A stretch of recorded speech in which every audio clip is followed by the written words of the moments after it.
thank you for this opportunity to share with you. Um, Professor Samuel Masabi, the head of Department of Architecture. Since we're talking about architecture, let me add that I'm an architect. I trained as an architect. Out of interest in academia, I've been with the department since 2004. Gone through the ranks, an associate professor and the current head of the department within the College of Art and Built Environment of KNUST. Yeah, thank you. But let's try to put in a perspective. Before going into architectural education, let's try to look at what architecture as a profession, what it takes to, before we go into what it takes to train. Architecture basically is an art and science of building, and actually goes also beyond building.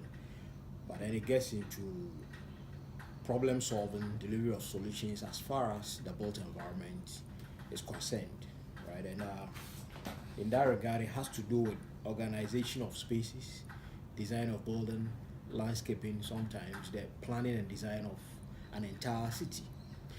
And I also want to add that the architecture of a society actually reflects the level of civilization or the values of the society.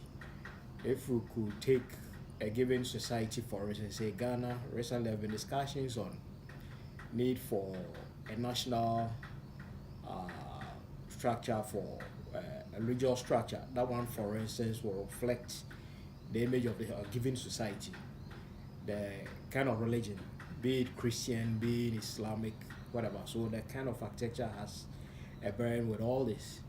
It could also inspire the people in the society. You may have a young man seeing an edifice, maybe an institutional building, it could be a bank. That alone may inspire him to say, oh, I want to be a banker to work in such a building.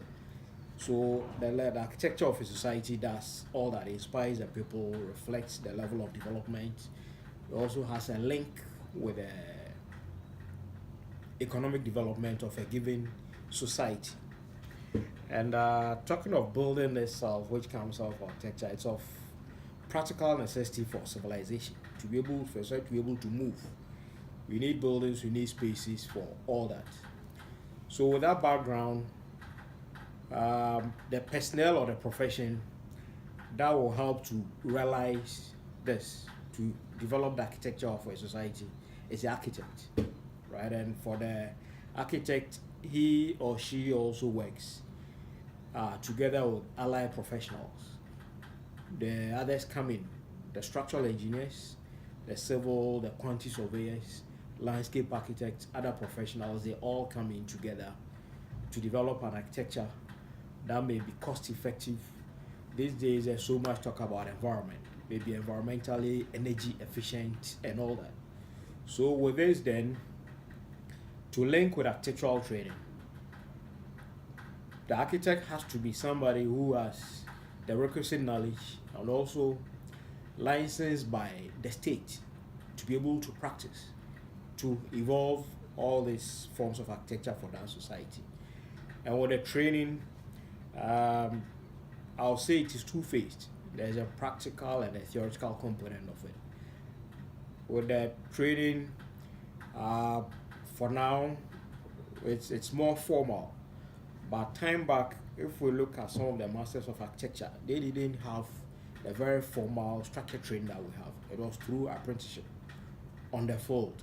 And I must say some of them did so well, and this time they are recognized as some of the masters of architecture. And then talking about the training, it goes over a period of 6 years, at least for Ghana.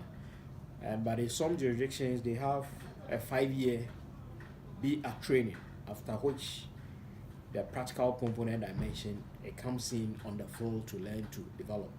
But for our context, it goes through a rigorous 6-year training, 2 components, a first 4-year to obtain the BSc in architecture, then a 2-year Master of Architecture, And beyond that, that's where the practical component comes in, where you do a 2-year practical training under probation with the institute and the Administration Council.